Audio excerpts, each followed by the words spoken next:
Keçe сиңерди keçe dedim го бүгүн эртең менен силер менен мээ жөнүндө сабак өттүк демек анда бүгүнкү сабагыбыз ошол мээ менен түздөн түз байланышкан интеллектуалдык ой жүгүртүү интеллектуалдык биздин мээбиздин канчалык иштей тургандыгы жөнүндө сабак болмокчу.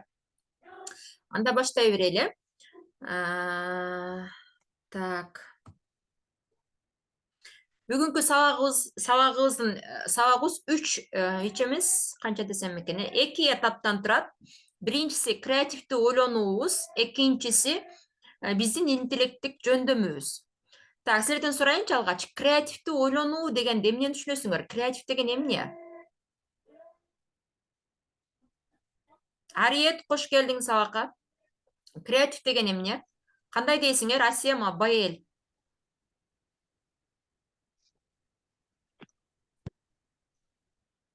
Байел, сен жакшы билсең керек, креативдүү ойлонуу боюнча сабак өткөнбүз, Эми креатив деген эмне? Креатив бул бандай жакшы анан жакшыдан да абдан вообще супер жакшы болуш керек ошо креатив дегенде настоящий ойлонуу. Жооң үчүн рахмат. Асема, сен кантип ойлойсуң? Креатив эми фантазиясы көп адамдарды креативный дейт го, ошо. Ариет, креатив деген эмнени түшүнөсүң сен?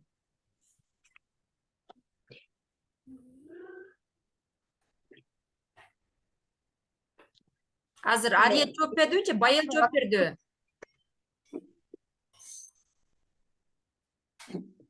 Мен жооп бердим эчке.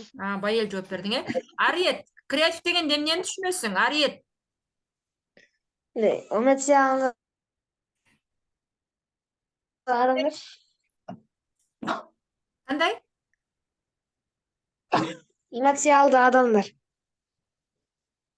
Инерциялуу адамдар? Эмоционалдуу. Эмоционалдуу адамдарбы? Жакшы. Так, жоопторуңар үчүн чоң рахмат. Креатив деген бул чыгармачыл, необычный, башкача, өзгөчө ойлонуу дегенди билдирет. Супер жакшы деген эмес. Эмоционалдуу деген эмес. Асема айтып өткөндөй, фантазиялуу, башкачараак, элдерден өзгөчөрөөк ойлонуу дегенди билдирет. Тилекке каршы, биздин мектеп программабыз креативдүү ойлонууга үйрөтпөйт. Мисалы, биздин мектеп кантип үйрөтөт? Даяр формулаларга салып, биздин мээбизди, жана эртең менен айткандай, рамкага салып, чектеп, сен, мисалы үчүн 2+2 канча болот? 4, 2+2 4 болот деп биз үйрөтөт дагы. 2+2 3 болот деп жазып койсоң, башың иштебейт, мээң жок. Же болсом 5 болот деп жазып койсоң, сен акмак, же болсом бетиң сен көк мээ деп үйрөтүп коюшу мүмкүн.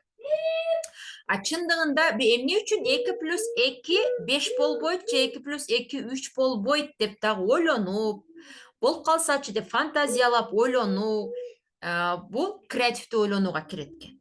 Канчалык биз креативдүү ойлоно алсак, ошончолук биз келечекте акча таба алуу мүмкүнчүлүгүбүз көп болот экен. Мисалы, эң креативдүү инсан планета боюнча Стив Джобс турат. Билесиңер, Стив Джобс жаңы нерсени ойлоп тапкан жок.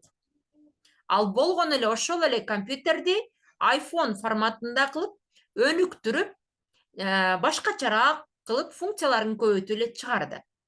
Ошо телефон эле, бар эле телефонду дагы өнүккөн формасына чыгарды.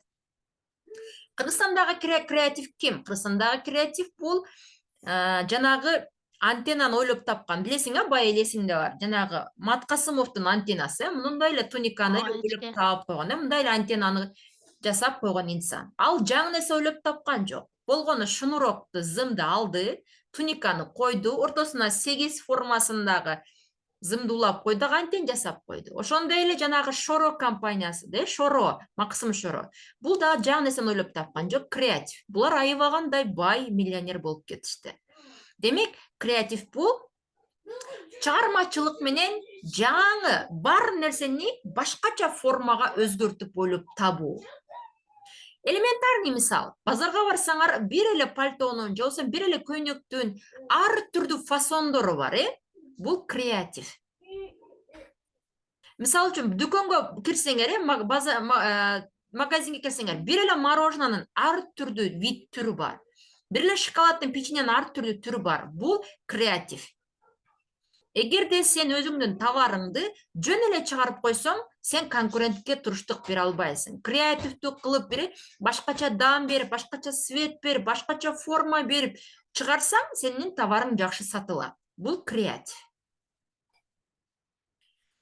Андыктан биз креатив жөндөмүбүздү өнүктүрүшүбүз керек. Кантип өнүктүрөбүз? Болгону наблюдение, байкоо салабыз. Каяка байкоо салабыз? Айлана чөйрөбүзгө байкоо салып жүрөбүз. Силерге бир суроо.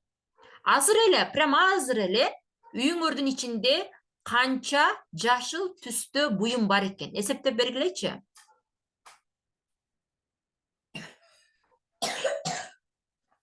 Жашыл кийим? Жашыл свет. Үйүңөрдө канча жашыл свет бар экен?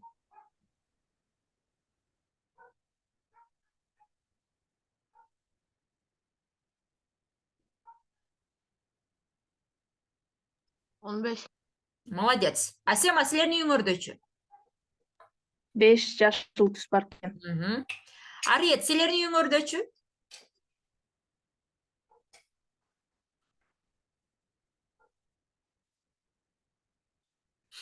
Так, көрдүңөрбү? Эгер мен азыр айтпаганда 15 жашыл свет бар экендигин байкабайт элеңер.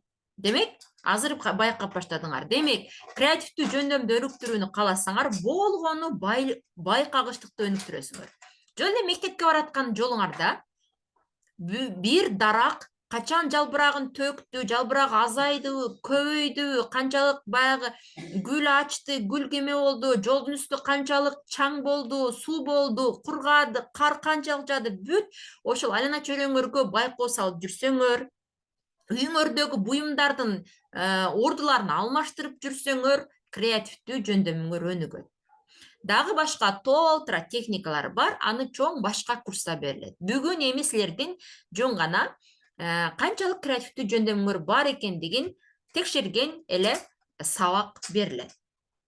Так, могу свет фигуралардын ичинен бир фигураны тандагыла. Биринчи квадрат, экинчи айлана, үчүнчү үч бурчтук, төртүнчү көп бурчтук. Кайсы бирин тандайсыңар? Силерге кайсы бири туура келди?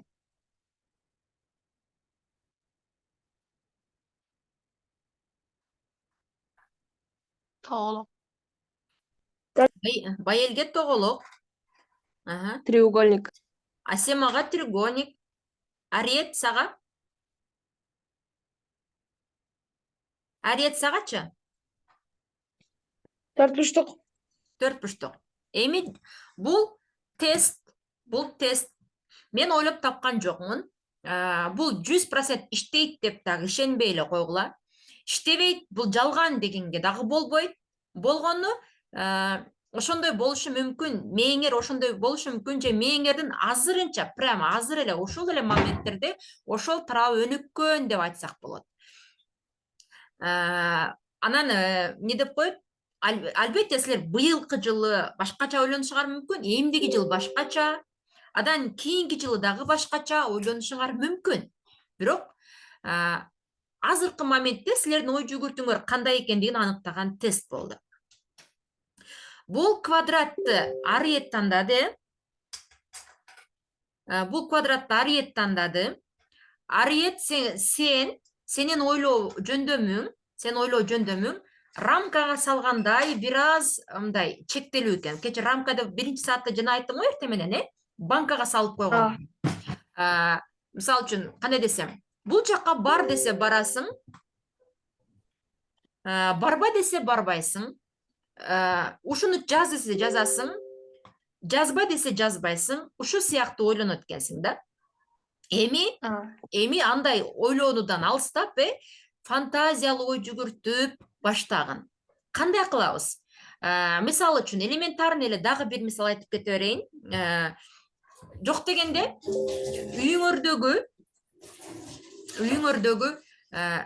буюмдардын ордун алмаштырып, Мисалы үчүн ручканы жасасаңар, бул ручка меселе жылан болуп калсачы, же болбосо чайникте болсом бир сыйкырдуу чайник болуп калсачы, кашыкты болсом дагы бир башкача болуп калсачы деп иши кылса, бир айтканда баягы нифтем, дабдырраак, же болбосо күлкүмүштүүраак, жиндираак деп ойлошуңар мүмкүн. Бирок ошондой ой жүгүртө бергенде биздин мээ башкача иштеп баштайт экен. Биздин мээ только бир линия менен, стрелка менен мынтип ойлонуп атса, эми биз мээбизди мындай аркага, алдыга, астыга ойлонтуп баштайбыз. Ал үчүн кантип баягы кут менен фантастикалык кинолорду дагы көп көргүлө. Алар дагы аябай бизге жардам берет. Жанагы баягы башка планетадагы адамдардын киносу бар го, фантастикалык баягы фантастикалык кино элечи. Асын атын таппай калдым. Башка планетадагы адамдар аны космоско барып өлтүрүп табиятка кыянат кылганчы. Аябай белгилүү болуп кинотеатрларда коюлду эле го. Кайсы кино эле? Куйругу бар адамдар, кулактары мындай болгон. Аватарбы? Рахмат, Аватар. Аватар сыяктуу фантазиялык ой жүгүрткүлө, ошол эле толтура фантазиялык кинолорду көргүлө. Кашыктарыңарды дагы любой эле мына кашыкты кандай нерсеге окшотсо болот, например, мына кашыкты дагы эмнеге окшотсо болот? Адамгабы, куклагабы, ошол сыяктуу ойлонто бергиле. Бул аябай жардам берет. Асель, кош келдиң. Асель, мына фигуралардын ичинен кайсы бирин тандайсың?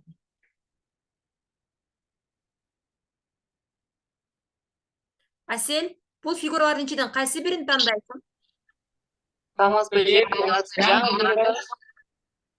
Кандай дейсиң?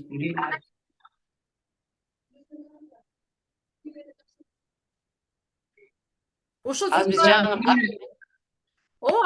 эле башталды. Ушул фигуралардын ичинен кайсы бирин тандайсың? Кайсы бири сага жакты?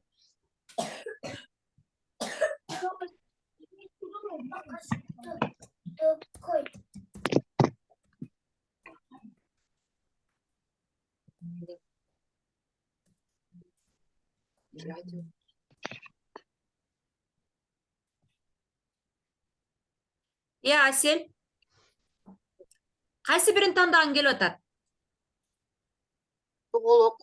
Тоголок. Хорошо, тоголок. Эми арыет сенин жоогуңду айтып бүттүм. Фантазиялуу багындай болбогон эле бир жиндейский ойлорду ойлоп баштагын. Экинчи тоголокту менимче тандады Асема менен да ким тандады эле? Асель менен Асема, ой жок, Байел менен Мен треугольник тандагам. Байел менен Асель тандады. Бул тоголок формасы силердин мээңер адамдар менен мамиле кылууга шыктуу экенсиңер. Кайсы адам болбосун тез эле сүйлөшүп, мамиле кылып кете алат экенсиңер. Туурабы?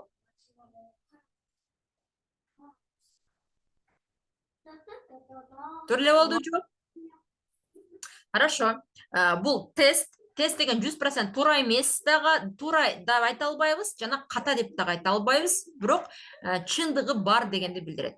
Ал эми треугольник, Асема треугольникти тандады. Бул треугольник формасы эмнени билдирет? Асема, сенин мээңде лидерлик сапат бар экен. Сен адамдарды уюштуруп, башкарып, жетектеп, команда бергенге жөндөмдүү экенсиң. Эгер сен ошол лидерлик сапатыңды өнүктүрө турган болсоң, сен келечекте жакшы карьера жасай аласың. Ошол эле мына тоголок айлана формасын тандагандагы өтө сонун. Силерде коммуникация, мамиле кылуу жөндөмүңөр, талантыңар күчтүү экен. Силер ошол адамдар менен мамиле кыла ала турган жөндөмүңөрдү өнүктүрсөңөр, силер дагы жакшы ийгиликке, карьерага, каалаган жашооңорго, максатыңарга жете аласыңар.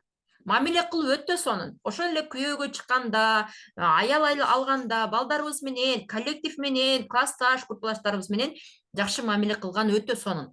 Демек, силерде ошол мамиле кылуу жөндөмүңөр көп экен айлана формасындагылар. Треугольниктегилер бул лидерлик сапатыңар күчтүү дегенди билдирет.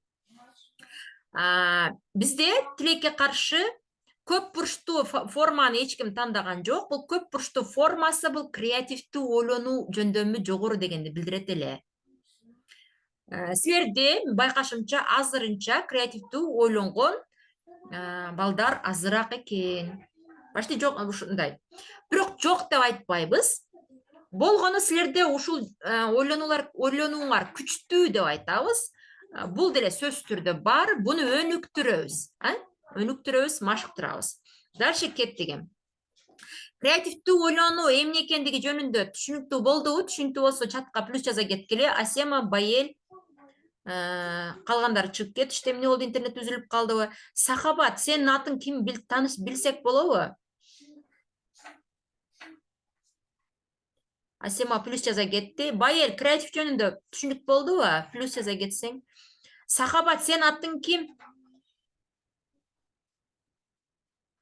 Сахабат. Сонун, эми силерге суроо.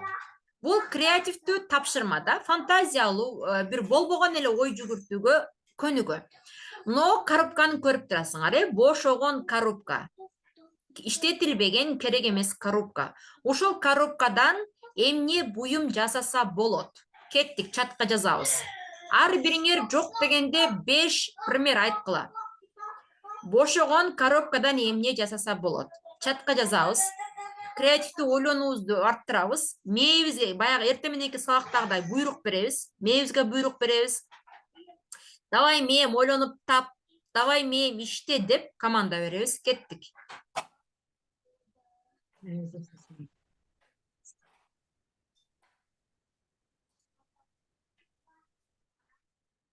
Сахабат, сүйлөгөндөй болдуңбу?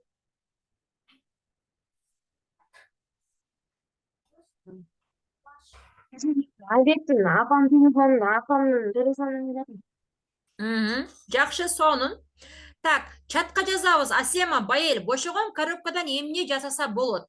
Жосун бошогон керек эмес коробканы эмнеге колдонсо болот? Эмнеге иштетсек болот?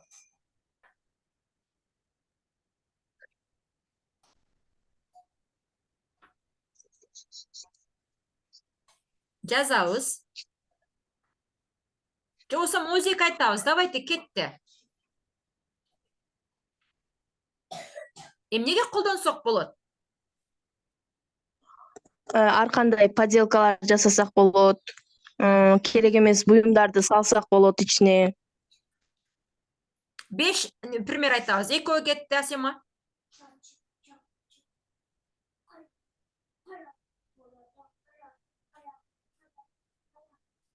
Байел, давай, Байел. Ойлон.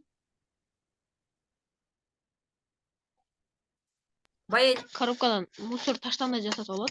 Жана таштанды салгыч жасаса болот. Китеп салган полка жасаса болот.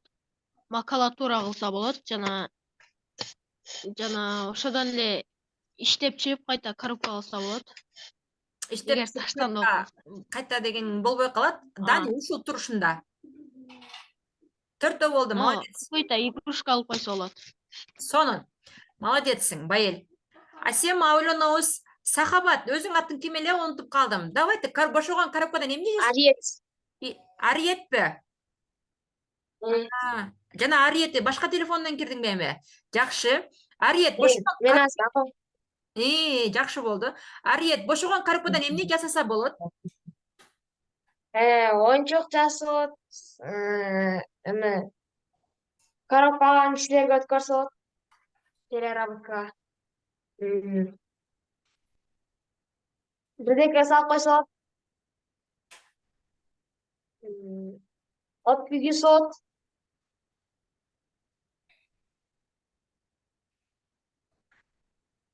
Бирөө калды. Сонун жигиттер, жалгыз кызыбыз бар экен. Так, биздин мээ аябагандай өнүккөн мезгилде бир эле нерседен 20 нерсени ойлоп тапса болот экен да. Биз бирок азырынча ага машыга элекпиз, мээбиз ага көнө элек. Бул дагы сонун. Азаматсыңар 4-төн 5тен вариант айттыңар, бул өтө сонун. Эми мына жарым ай формасы, жарым тоголок. Ушуну эмнеге окшота аласыңар? Окшоткула кайсы бир нерсеге. 5 нерсеге окшотобуз. Кеттик.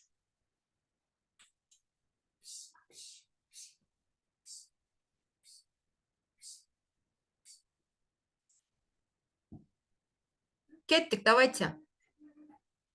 Биринчи мисалын өзүм айтып кеттим, жарым ай. Дагы эмнеге окшотсок болот?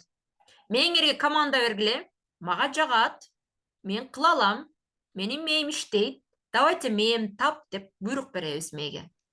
Каскага окшош кенечке баягы каскаларга башка кийген. Сонун сырагы Ошого ооба. табакка аңтарылып калган табак, табак. Андан кийинки жарым топко кесип койгон. Каскага, табакка, жарым топко дегенди кабыл албай эле койсок бекен, Майли. башка. Да күн батып жатканы Сонун дагы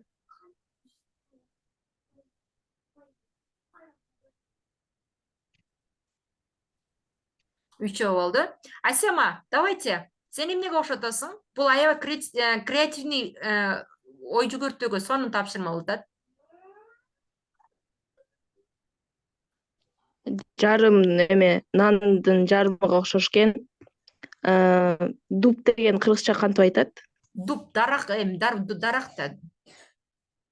Понятно. Дарак.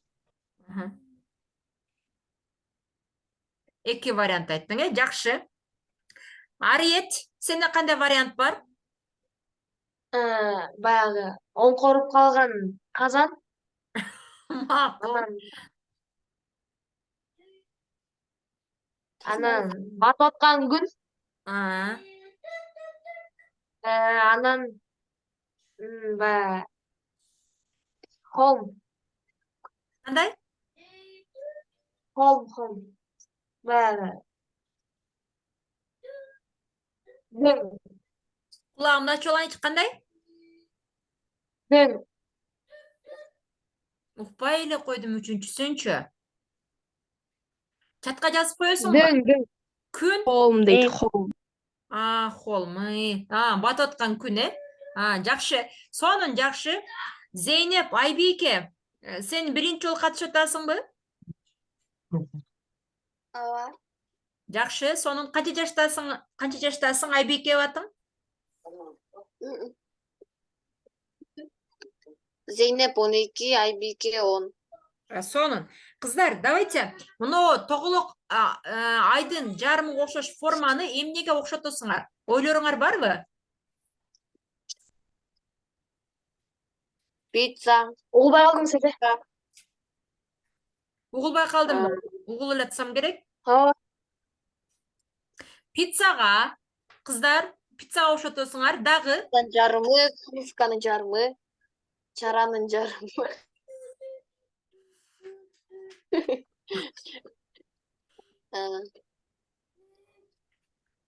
мен жана бай элдин жарымы, топтун жарымы десе кабыл албай койдум эле. Сонун, дагы сабак сакталгандан кийин дагы ойлонуп көргүлө. Бул техниканы жалкы уланбогула.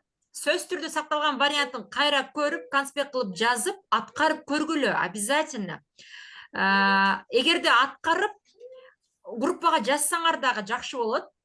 Сонун болот. Эгерде ким ушул курска активдүү катышкан болсо, зерикпей, тапшырма деле берген жокмун, бирок активдүү катышып, калтырбай өзүнчө эле самостоятельно өз алдынча тапшырма аткарып группага жөнөткөн балага сонун китептерди белек кылам, электрондук китептердичи. Бай эле сен алгансың, бирок дагы сен ала элек башка китептерди белек кыламын.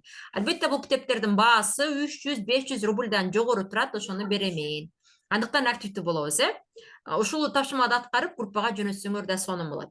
Дальше андан ары кеттик. Демек, 10 жаштан жогору балдар бир сүрөткө 10 жооп табыш керек эле. Коробка үчүн 20-25 идея болуш керек эле.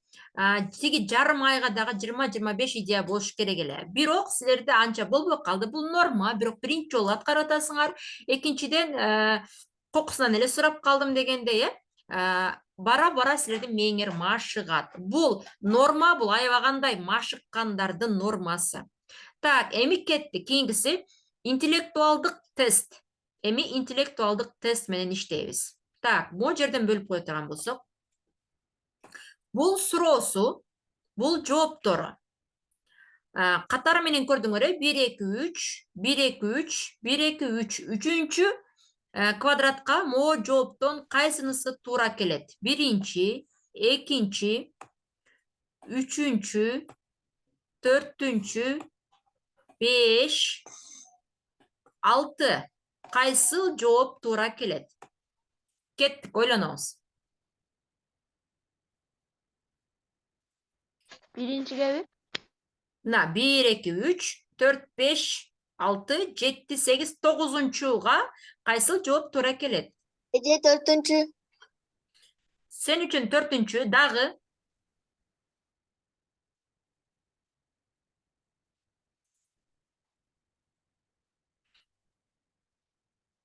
Birinci. Birinci dağı. Экинчи. İkinci dağı. биринчи. Birinci.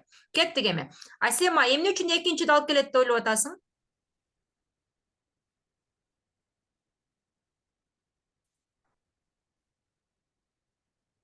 Жоğunu dalilde bir alasın mı? Taslıkta.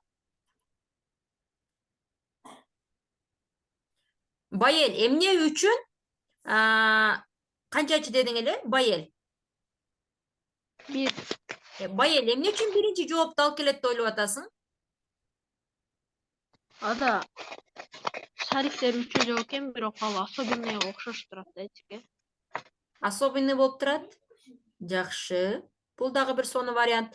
Так, Арiyet, sen emne üçün қанша дедің еле? Арiyet, 1 дедің бі сен дағы? 1. Emne üçün birinci деп атасың?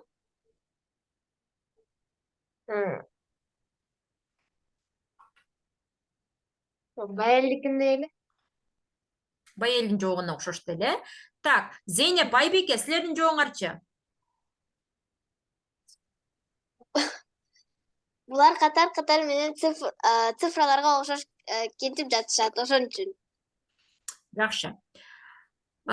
Тура, бирок бұл жерде тура же тура эмес деп жооп айтканга болбойт. Бирок логикага салып көрө турган болсок, могул жерде 1, 2, 3, 4, 5, 6, анан 7, анан 8, демек 4-cü квадраттагы жооп 9 болуп калат экен. Ошондуктан эң туурарак вариант Zeynep менен Айбекенин варианты деп айтсак болот. Так, дальше кеттик. Так. Биздин убактыбыз бүтүп калды экен. Zoom өчүп калса, кайрадан киребиз, билесиңер, кайрадан байланышабыз. Так, эми кийинки тест көтөйүнчү. Ой, чөтү мен карандашты өчүрө албай калдым. Азыр. Мына ушундай эле, жакшы дал келди. Бул дагы эле ушундай. Бул жактары суроолору, бул жактары варианттары. Кайсыл жооп дал келет? Кандай деп ойлойсуңар? Мен таймер кое алам экен. 4. Beşinci. Anca dördüncü. Ойлонуп, шашпай, бир аз ойлонгодан жооп бергиле. 4. 1. Кеттик анда. Асема, сен үчүн кайсы вариант болду? 4. Асема, сен үчүн 4, эмне үчүн 4 деп атасың? Yani birincinde kruktun içinde kruk, kvadratın içinde kvadrat, üçüncüsünde treugolniktin içinde treugolnik. Sonun, Bayeli, sen emne üчүн birinci деп атасың? Меники биринчи круг, квадрат, анан кийин ошонун үчөөнү кошсо ошондой болуп чыгат да эчке. Так, кандай үчөөнү кошкондо. Так, чын эле биринчи жоопто круг, экинчисинде квадрат, ичинде бирок треугольник жок экен го ичинде. Хорошо, бул да аябай необычный вариант экен. Сонун байел сен de аябай сонун ойлонот экенсиң, укмуш оюң бар экен. Сонун. Так, Ариет сенин жооң? Төртүнчү. Төртүнчү. Эмне үчүн төртүнчү деп атасың? Анткени могу ичмиштик акырыс деп ошого. Жакшы. Сонун. Айбике, Зейнеп, силердин варианттарыңар? Бул кошомалы сыяктуу, мисалы кичинекей треугольник болсо, чоң треугольниктин ичине кирет. Кошомалы сыяктуу. Вообще супер. Зейнеп, Айбике мен аябай кандай таң калтырып атасыңар. Жооңор үчүн чоң рахмат. Ар бириңердин жооңарды ката же туура деп айта албаймын. Байелдин да укмуш варианты бул чыкты. Асеманын дагы сонун, прям сонун. Рахмат жооңор үчүн. Так, анда кетти кийинки суроо. Бул жерде мен муну сызыкты өчүрүшүм керек. Кантип өчүрөт экенмин?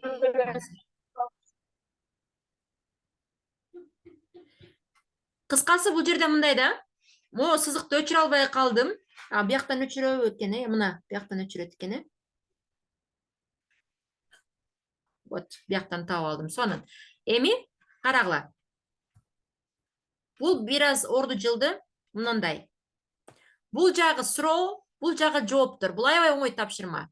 Кайсыл туура келет? Кайсынысы туура келет? Нет, андай эмес экен. Так, азыр. Могу жерден экен. Мына. Могу жерден экен. Үстү суроо, үстү жагы суроо, асты жагы жооптор. Мына суроо берген ордуна кайсынысы туура келет? Биринчи, экинчи, үчүнчү, төртүнчү, бешинчи, алтынчы. Көрүнүп турат, цифралары? 4. Так, Асема үчүн төртүнчү. Төртүнчү. Төртүнчү. Сонун. Бул өтө эле оңой болуп калды, Хорошо, бул өтө эле оңой болуп калды. Анда кийинки суроого өтөлү.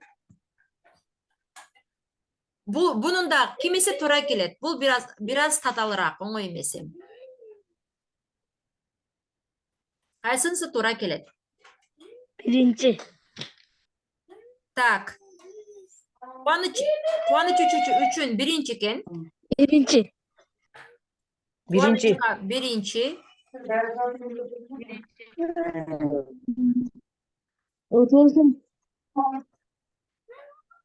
Так. Эми жоопторубузду давайте далилдеп кетебиз. Асема, сен үчүн кайсы болду? Биринчи. Эмне үчүн биринчи деп атасың? Биринчи эч жерде жок экен да. Үстүндөгүлөрдөн эч жерде. Сонун. Так, Ариет, сен үчүн кайсы кимиси? Сен үчүн кайсынысы? Ариет.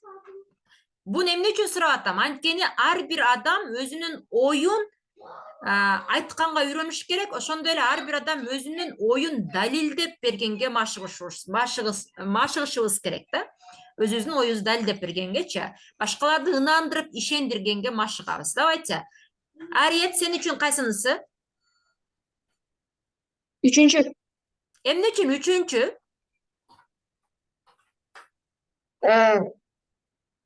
Анткени башында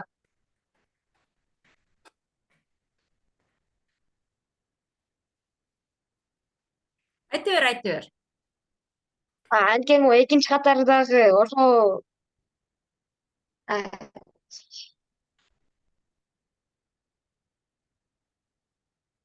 Эгерде вариантың алмашып калса эч нерсе эмес. Жок, мен бул жоопко туура кошулбайм, бул жоопко өтөм деп. Оюңду шашпай далилдей бер. Оюңдан кайтсаң, оюмдан кайттым, бул вариант туура экен. Же болбосо мындай экен деп айтып бер. Биз машыгып атабыз. Мен 2 коем, 5 коем дебеймин, Биз машыгып атабыз. Ариет, давайте.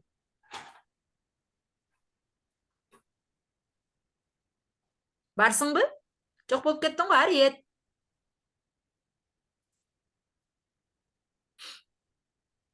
Арет, интернетиң барбы? Ооба. Эмне жок болуп кеттиң? Эмне үчүн үчүнчү? Анткени ошо биякта эме экен да, ошо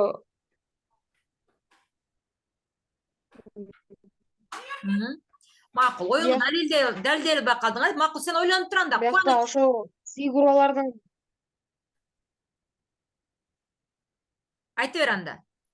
Фигуралардын.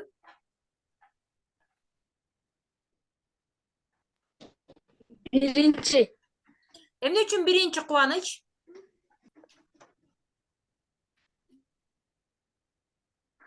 Арет, сен Анткени- ойлонуп тур, анан кийин сураймын. Ал жакта Ал жакта? ичиндеги фигуралар окшош. Ичиндеги фигуралар окшош. Сыртындагы ар түрдүү. Сонун. Ичиндеги фигуралар окшош, сырты ар түрдүү болгон үчүн сен биринчи вариантты тандадың, Жооң аябай канааттандырды, молодец. Сонун. Так. Бизге Ихсан деген жигит кошулуп калыптыр, бул баланы. Ихсан, сен баса, сен менин окуучум элең, Ихсан, кандайсың? Так. Жакшы. Сонун, Биздин окудук кетечке. Сен канчанчы потокто окудуң эле? Биринчи болсо керек же экинчи. Жакшы. Ихсан, сен катыштыңбы? Кайсы фигураны дал келет? Биринчи. Эмне үчүн биринчи?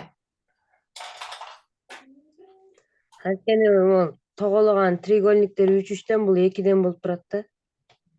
Сонун. Байел, сен үчүнчү? Мен үчүн 5-чи эжеке.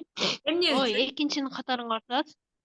3 бурчтук, о 5-чинин эң аягында 3 бурчтук турат. Козырдын түбүн карасат.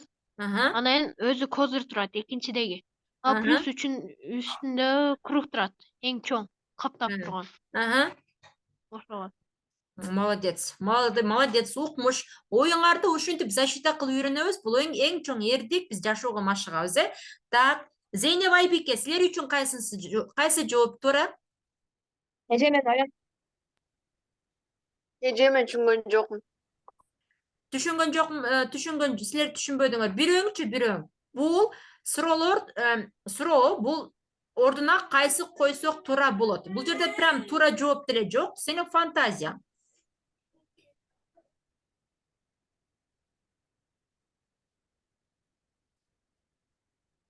Силер ойлонуп турган макул. Арет, сен ойлондуңбу? ооба.